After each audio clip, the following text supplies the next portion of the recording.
Hello parents, ನಮ್ಮ ಮಕ್ಕಳು temper ಟ್ಯಾಂಟ್ರಮ್ ನ ತುಂಬಾ ತೋರಿಸ್ತಿದ್ದಾರೆ. ಏನ್ ಮಾಡೋದು? ಟೆಂಪರ್ ಟ್ಯಾಂಟ್ರಮ್ ಅಂದ್ರೆ ಜಿದ್ದು, ಹಠ. ಏನಾದ್ರೂ ಬೇಡ ಅಂದ ತಕ್ಷಣ ಬಿದ್ದಾಡಿ ಅಳೋದು, ಕೂಗಾಡೋದು, ಕಿರ್ಚಾಡೋದು, ಕೋಪ ಮಾಡ್ಕೊಳ್ಳೋದು, ಇದೆಲ್ಲ ಮಾಡ್ತಿದ್ದಾರೆ. ಏನ್ ಮಾಡೋದು ಅಂತ ನಿಮ್ಗೆ ಕ್ವಶನ್ ಇರುತ್ತೆ ಅಲ್ವಾ? ಇನಿಷಿಯಲಿ ನಾವು ಇವಾಗ ಬೇಸಿಕಲಿ ನಾವು ಡೈಲಿ ರುಟೀನ್ ನೋಡೋ ಹಾಗೆ ಎಲ್ರು ಮೊಬೈಲ್ ಕಂಟಿನ್ಯೂಸ್ ಯೂಸ್ ಮಾಡ್ತಿರ್ತಾರೆ.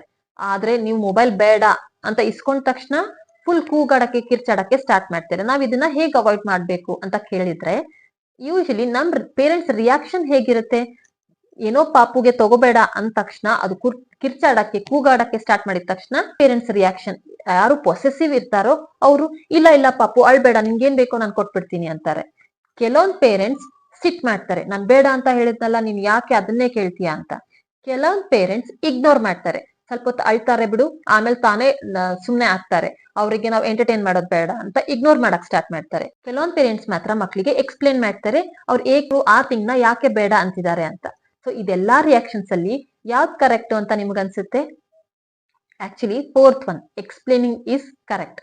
ಯಾಕಂದ್ರೆ ನೀವು ರಿಯಾಕ್ಷನ್ ತರ ಪೊಸೆಸಿವ್ ಆಗಿದ್ರೆ, ಅವ್ರ ಅತ್ ತಕ್ಷಣ ಕೊಟ್ಬಿಟ್ರೆ ಅವ್ರಿಗೆ ಅನ್ಸುತ್ತೆ, ಹಾ ನಾನ್ ಏನಾದ್ರು ಕೇಳಿದಾಗ ಅತ್ ತಕ್ಷಣ ನಮ್ಮಮ್ಮ ಕೊಟ್ಬಿಡ್ತಾರೆ, ನಮ್ಮಪ್ಪ ಕೊಟ್ಬಿಡ್ತಾರೆ ಅಂತ. ಇಲ್ಲ ನೀವು ಕೋಪ ಮಾಡ್ಕೊಂಡ್ರೆ ಅವ್ರಿಗೆ ಅನ್ಸುತ್ತೆ, ನಮ್ಮ ಅಪ್ಪ ಅಮ್ಮಂಗೆ ನಂದೇನು ಕೇರೆ ಇಲ್ಲ, ನನ್ಗದ್ ಬೇಕು ಅಂತ ಕೇಳ್ತಿದೀನಿ, ಆದ್ರೆ ಅವ್ರು ಕೋಪ ಮಾಡ್ಕೋತಿದ್ದಾರೆ ಅಂತಾರೆ.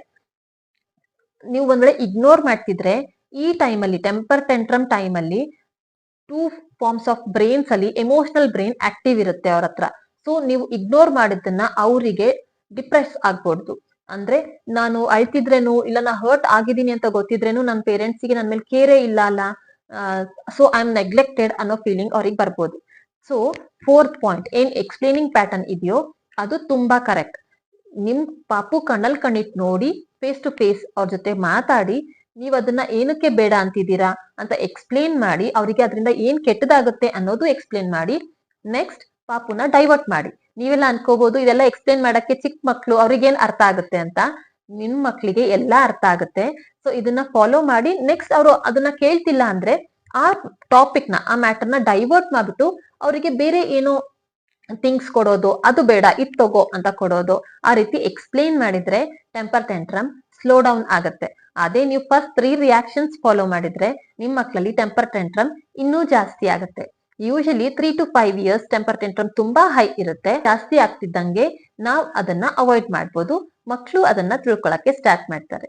Thank you.